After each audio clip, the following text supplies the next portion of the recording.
You know those times when someone says, "That's so cute, I just want to crush it." Well, it's kind of weird, and yet we can all more or less relate to that. Whether it's pinching a baby's face, hugging a teddy bear tighter than a wrestling joint lock, or even reading popular children's stories where wild things yell, "Please don't go, we'll eat you up, we love you so." And there's an obvious pattern here. And guess what? That pattern not only has a name, it may be neurologically rooted. More on that to come on today's topic of cute aggression with a scientist whose research helped to coin that term. Coming to you from the ReachMD studios in Fort Washington, Pennsylvania, I'm Dr. Matt Birnholz. Joining me is Dr. Oriana Aragon, psychologist and assistant professor of marketing at Clemson University. Dr. Aragon, welcome to the program. Oh, thank you for having me. Great to have you with us. So let's start by talking about what initially sparked your interest in this phenomenon. It's definitely unusual, but fascinating. You know, it is funny. So I was a grad student at the time at Yale University, and, you know, a lot of our research comes from these really scholarly places, right? You're reading journals and articles and building upon the shoulders of others. But actually, this particular research idea came from watching late-night television. I was watching Conan O'Brien, and I'm really interested in emotion and its expression and its communication. And Conan O'Brien had a guest on there, Leslie Bibb, an actress. And she was talking about this, like, cute little puppy, and it was just so cute. And the way that she was responding, she was, like, gritting her teeth. She was clenching her fists. She was scrunching her nose and you know, just really had corrugator muscle going, you know, just like this really what would be a canonical face of aggression, right? And she was like, "Oh, it's just so cute." And I saw that and I thought, "Oh, that's weird." And Conan O'Brien actually made, you know, some comments. Of course, he made fun of her. But the next day on the phone with my father, I mentioned what I'd seen, and he goes, "You know, is that really that much different than someone pinching cheeks? You know, grandparents pinching cheeks. How cute is that baby?" And that's when it kind of clicked. So actually, he's the one who clicked it, not me. But it clicked in my head. Oh my gosh, oh my gosh, oh my gosh. And then I started to think of all the times that our face looks a little bit what you would consider like normatively different than how you feel on the outside. So like we cry, we look devastated when we win the lottery. You know, we cry when we see people that we love, that we miss. We laugh when we're nervous. You look like you're in pain when you taste a delicious dessert or hear amazing music. And I started thinking about all these instances. And so that's really what got this all going, was that initial seeing Leslie Bibb.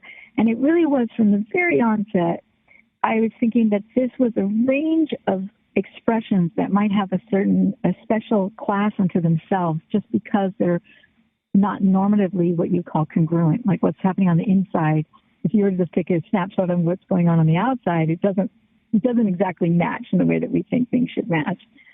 And so for the cute work, we started there because cuteness really does attract and inspire people's attention, and it engages people, and it really does elicit really strong emotional responses.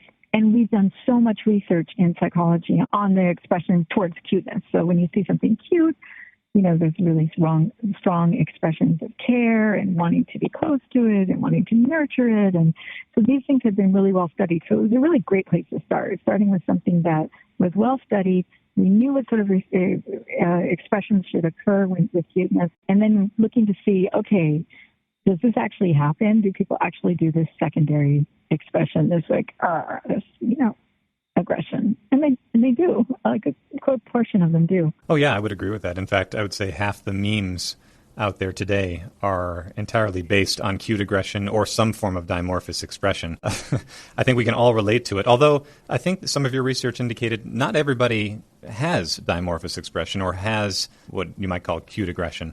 I'm kind of curious as to why that might be, and moreover, how one even begins to study cute aggression and actually track and monitor it and define cuteness in a way that's measurable. Okay, so first of all, yeah, you're right. Not everyone does this. And in fact, there's another response to cuteness that even seems to be more ubiquitous. And that's sort of the pouty, downturned mouth like extreme pout, oh, face, oh, so cute. And you just see this total crumpling of the face for the cuteness. And so there's that one also. And not everybody does it. And I actually wrote a piece about this, trying to understand why some people might express this way and some people might not. And it could have just a couple thresholds or levers that need to sort of click for this to happen. So one, these dimorphous expressions only seem to come about when individuals are experiencing pretty strong emotions. And so it could be that some folks, just aren't experiencing emotions that strong, and maybe that's why they don't. There's another component to it also.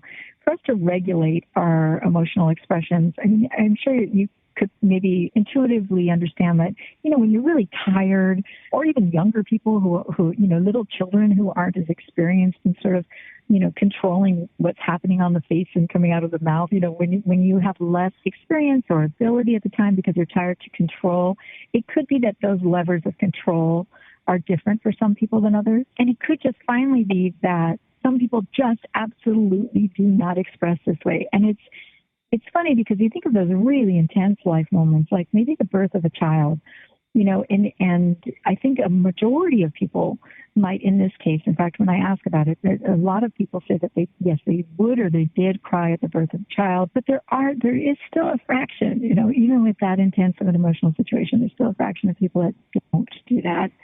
So that's the individual difference part. We're still working on that. And on that note about control versus sort of natural, I always wonder about this idea of what's performative, what we learn, and what's a natural type of expression.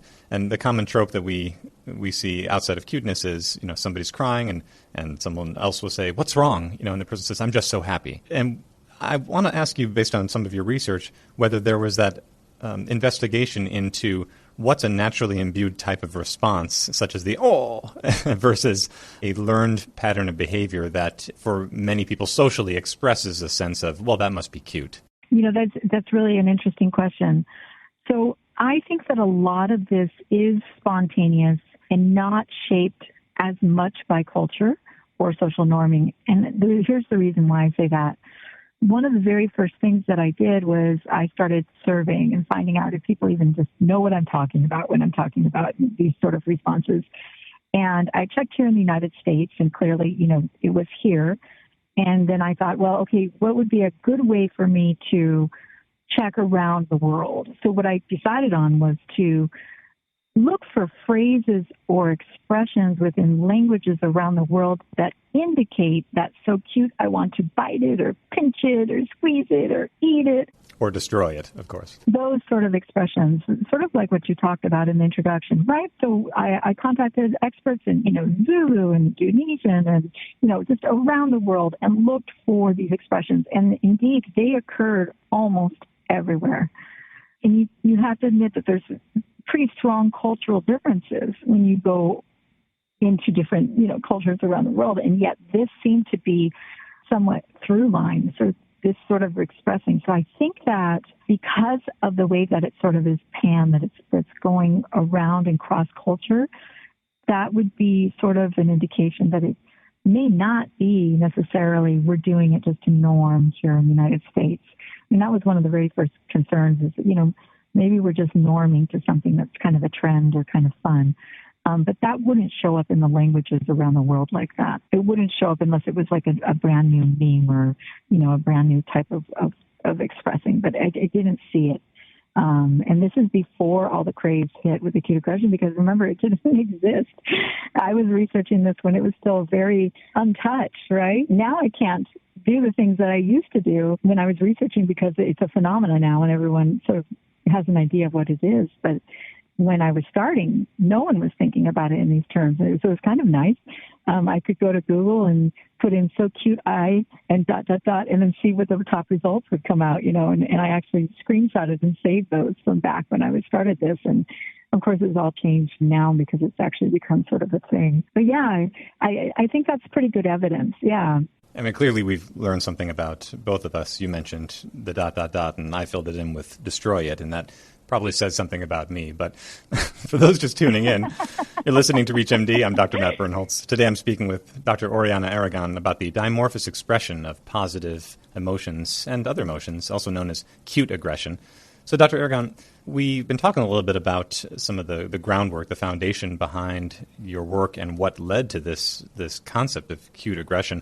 There have been some further studies that have tried to actually link this to neurological underpinnings and things going on with EEGs and the like. I want to talk to you a little bit about that. What kind of work has been done following up from the work that you helped pioneer for cute aggression? So a lot of work has been done in trying to understand these dimorphous expressions. So from within my group, there's been a lot of work on looking at what they represent and what they communicate across different situations. So if you have like this aggressive expression, it could happen because you're actually angry. It could happen because you're excited. It could happen because you're looking at something cute. It could happen because you feel accomplished, as though you've just sort of nailed it, that sort of a thing. And so one of the first things I did was I wanted to see, is there anything in common when we just have this aggressive expression? Is there anything that I can say, any through line that I can say, when this expression appears, this is what people are reporting, the emotional sensation that they're experiencing. So I was trying to find what are the commonalities. So clearly when you're angry because somebody's wronged you and you have an aggressive expression, there's a lot of negative affect and negative emotion that accompanies it. But if you're doing that aggressive expression because you just nailed that exam, it's a positive affect, right? And it's even in that case, maybe even an expression of power. So these different situations have very different flavors. But what we were able to find was that the through line with the aggressive expressions was that there was a strong orientation of wanting to go, wanting to move, wanting to approach, wanting to propel forward. There was this momentum aspect to it. We contrasted that with smiling conditions, and we ran a whole battery of studies. And then we also contrasted it with crying. So crying when you're happy, because you've accomplished something, maybe receiving a diploma. Crying when you've had a windfall, maybe, winning bazillions of dollars, maybe crying because you're sad, crying because, or making even that pouty face, pronounced pouty face, because you've seen a very adorable puppy or baby, right? So we looked again for a through line there for these crying expressions. What we found is that people wanted to stop. They wanted to be still. They wanted to take in that moment, whether or not it was taking it in because they were wanting to recover or wanting to savor. There seemed to be this sort of stop orientation.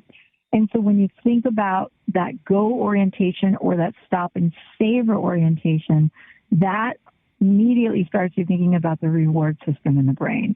That immediately starts you thinking about how might these things map on to what we already know in neuroscience about this dissociable system of reward, where one part of it is about wanting the urge to go and get. It's an antsiness. It's a desire to move forward. And the other, the actual, refractory or consumatory part of when you actually stop to indulge, to savor, or even refractory once you're sated to actually be dormant until the next cycle where you approach again.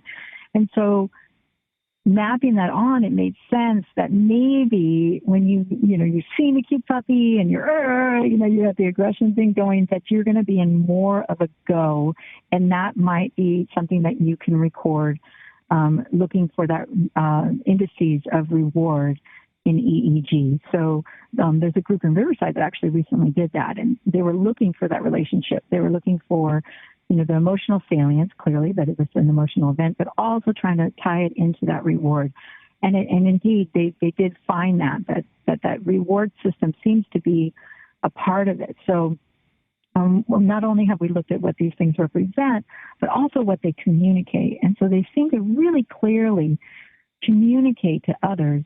When you see that aggressive thing, people immediately understand that that is a go signal. And when they see the crying, they know it's a stop signal. And I think that could be part of why we do these things. Because after all, why wouldn't smiling be enough? Why can't you just look at the adorable baby and smile more and smile more? Why isn't that enough, right? why does it have to turn to these other types of expressions? And I think it's for its ability, those expressions have an ability to communicate these other dimensions, what we call motivational orientations. And so that's what my lab's been working on. So we just actually completed a study looking for that reward pathway for contrasting the crying from the aggression. And those results will be out soon in the next few months. But yeah, that's how we think it might layer on. That's great. And I'm looking forward to that study. It sounds like one barometer that we can use is that the cuter something is, the more go time it's going to be. Yeah, it's funny too, because it's like we have those two expressions, right? We'll go the oh, and we'll do the but it's funny because I think that because the ones that are like a go, like I'm going to go get that baby, essentially, right? It's like, I need to get to that baby. I think that kind of expression may only show up when it's like a photograph or some way that you're not going to scare or insult the baby's parents, right? I can't imagine a stranger doing that to someone's baby, right? But you would do it to your niece or your nephew or your own kid, or you would do it to a photo, like, oh, it's so cute. But I don't know that people would do that as much to strangers. But I think that they do the sit back. So in other words, I'm not going to touch your baby. I think your baby's really cute, but I'm just going to stop right here and enjoy it, right? So that would give you a reason why in one case someone might go, oh, and in another case might go, Well, and on the stranger's beat, there might be something pathological there, which is worth examining as well. We are a medical platform. And on that note, I don't want to put you in an uncomfortable spot, but I think of pathological reasons that might alter someone's reward system, mood disorders, personality disorders, and wondering if this response then becomes a type of barometer for that if they can't elicit a dimorphous expression. I don't think so, because I think there's a large enough portion of the population that says they're not doing these things spontaneously. So I think it was only around 50 to 60% of people say they do the aggressive one. And for the pouting one, it was actually a little higher, closer to 65, 70%. And in the surveys that I've taken or the data I've collected, I don't think that it's so normed that to not do it creates an outlier. But it is interesting. And there are some disorders that are interesting to me where sometimes when people have flat affect, or in other cases where people are not good about controlling their affect or affective responses. I think it's an interesting place to look to try to understand a little bit better. Well, let me ask you then, my last question to you. Where do you see the next research targets? Is there more to investigate in the cuteness field? Clearly, there must be. Oh, in the cuteness field. Well, in the cuteness field, I'm actually looking at engagement and enduring engagement. So it seems to me a lot of our research has looked at how well cuteness captures attention. And that was one of your earlier questions was, how do we quantify it?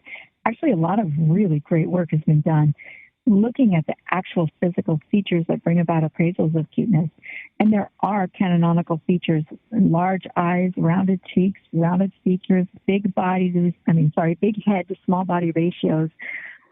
There are these things that when they're present, we make an attribution that, oh, that is cute. And then all the good feelings of I want to care for it, nurture it, take care of it, follow. And so our research so far has shown this attention capture and these sort of immediate responses, but I'm curious about enduring responses. It seems to me like cuteness, it doesn't get old. It's like has a constant refresh signal, and if you're familiar with neuroscience, you know that we habituate a lot to things in our environment. We're not aware of most of what's going on when it's, not vital or not a central focused, controlled focus at that moment.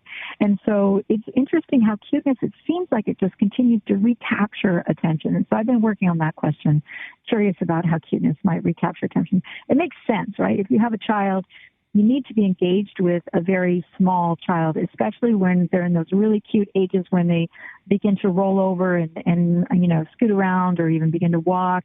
They're especially cute at those times, and they're also needing the most intense, vigilant care because they're going to go and roll off or scoot off or, get into things that could be dangerous. And so it's important that we're vigilant. And so it would make sense that that cuteness should be able to attach and hold our attention in that time.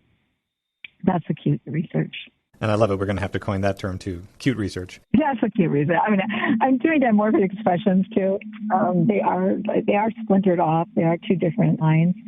the dimorphos is really cool because I want to really understand that what it is that we're communicating and why we do these things.